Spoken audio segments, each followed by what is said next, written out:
Assalamu alaikum wa rahmatullahi wa barakatuh. Ayyuhal mu'minun, j'espère que vous allez bien. Alors, dans cette vidéo, Inch'Allah, c'est pour vous informer que, Inch'Allah, soit le 18, soit le 19 mai 2026 du calendrier grégorien sera le premier jour de Dhul Hijjah. Le premier jour de Dhul Hijjah, et donc les 10 premiers jours de Dhul Hijjah, ils sont considérés dans les hadiths, considérés authentiques ou bons, comme les jours les plus importants de l'année. Vous savez, quand Allah subhanahu wa ta'ala, il a créé les cieux et la terre, dans le livre d'Allah subhanahu wa ta'ala, il y a 12 mois. Et parmi eux, il y en a 4 qui sont très importants, qui sont dits sacrés, haram. Parmi eux, il y a Dhul Qa'dah, dans lequel nous sommes actuellement, donc le 4 mai 2026, correspondant au 4 mai 2026. Il y a le mois de Dhul Hijjah, donc le premier jour sera le 18 ou le 19 mai, Inch'Allah subhanahu wa ta'ala. Et il y a aussi, bien sûr, Al-Muharram et Rajab. Ce sont des mois très importants. Et le Nabi alayhi salatu wassalam, il a dit ce qui s'approche de cela ou cela, donc dans le hadith qu'on retrouve chez Bukhari notamment, mais aussi chez Ahmed. On trouve une autre version chez Ahmed. ما من أيام العمل الصالح فيهن أحب إلى الله من هذه الأيام قيل ولا الجهاد في سبيل الله قال ولا الجهاد في سبيل الله إلا رجل خرج بماله ونفسه فلم يعد بذلك من شيء subhanallah, subhanallah, proche de cela, sallallahu alayhi wa sallam. Il a été dit, il n'y a pas des jours où les bonnes œuvres sont plus aimées auprès d'Allah tabaraka wa ta'ala que pendant ces 10 jours-là, ces 10 premiers jours de Dhul Hijjah. Il a été dit, alors, même pas le djihad fi sabilillah azza on sait que c'est une grande œuvre, etc.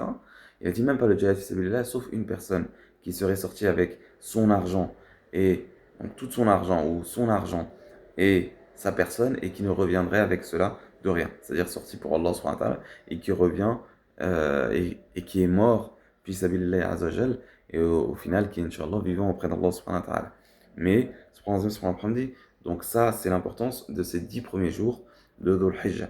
Il a dit aussi dans un hadith qu'on trouve chez Ahmed, ce qui s'approche de cela, Ma min ayyamin a'zamu 'inda Allah min hadhihi al-'ashr, proche de cela. Il n'y a pas de jour plus important chez Allah subhanahu wa ta'ala que ces 10 jours-là. Et Allah Azza wa Jalla, il jure dans une interprétation du Coran, dans Surat al-Fajr, quand il dit changer moi al-Fajr, wa layalin 'ashr, par les 10 nuits, il parle de, ou 10 jours, ou 10 nuits, il a été dit que c'est les 10 premiers jours de Dhul Hijjah. Et parmi ces jours-là, il y a les jours de Arafat. Il y a le jour de Arafat et il y a le jour de Nahr. Et le jour de Nahr, donc c'est le 10e jour de Dhul Hijjah, c'est le jour de l'Aïd. وأفضل الأيام عند الله عز وجل يوم النحر ويوم القر, qui va suivre, Inch'Allah subhanahu wa ta'ala, le jour de Nahr dans une interprétation.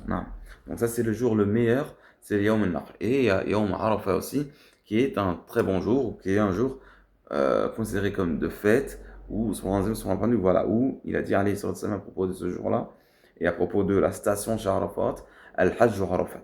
Al-Hajj Arafat, et dans une autre version, Al-Hajj Arafat.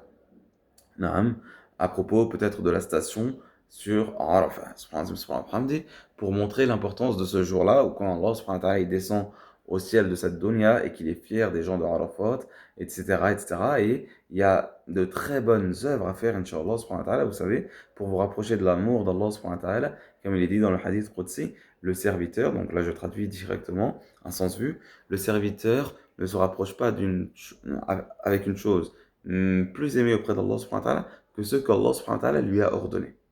Ce qu'Allah subhanahu wa ta'ala t'a ordonné, c'est avec ça que tu vas te rapprocher le plus d'Allah tabarak wa ta'ala. Il ne faut pas faire les nawafil et ensuite faire les wajibat, ou laisser l'obligation et faire des actes surrogatoires. C'est pas comme ça que tu atteins l'amour d'Allah subhanahu wa ta'ala. Pour atteindre l'amour d'Allah tabarak wa ta'ala, il faut faire ce qu'il a ordonné avant. D'accord? Subhanallah wa bihamdi. Et donc là, il faut profiter, Inch'Allah, de ces jours-là, de ces 10 premiers jours, pour faire, Inch'Allah, les œuvres. Et le serviteur ne cesse de faire des œuvres surrogatoires jusqu'à ce qu'Allah subhanahu wa ta'ala l'aime. Et quand Allah subhanahu wa ta'ala il l'aime, alors Allah subhanahu wa ta'ala devient, où il est l'œil avec lequel il voit, l'oreille avec laquelle il entend, la main avec laquelle il tape.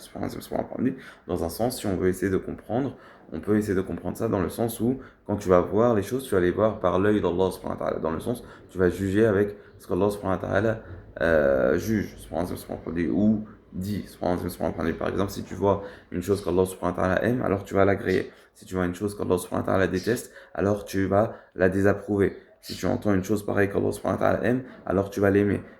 Et tu vas l'approuver. Si tu entends une chose qu'Allah subhanahu wa ta'ala désapprouve, alors tu vas le désapprouver, etc., etc.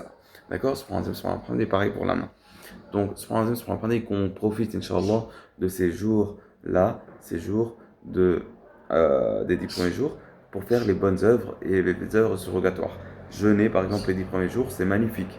Lier les liens de parenté, c'est magnifique. Dire des paroles de vérité ou dire des paroles, ordonner le bien et interdire le mal. Être bon vis-à-vis des parents. Nourrir des pauvres. Être bien vis-à-vis de sa famille, etc., etc. D'accord?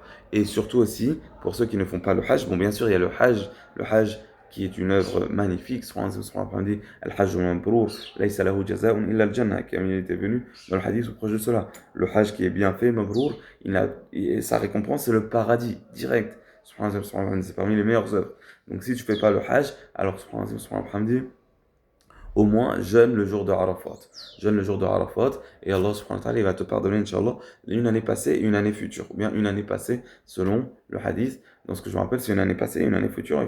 Il faut regarder, Inch'Allah subhanahu wa ta'ala. Et qu'Allah subhanahu wa ta'ala il nous guide, il nous pardonne, il nous donne le khir, il nous donne les bonnes œuvres. Vous savez, les bonnes œuvres, c'est un rizq d'Allah subhanahu wa ta'ala. Comme il est venu dans le hadith ou dans le dua, Allahumma inni as'aluka rizqan wasi'an.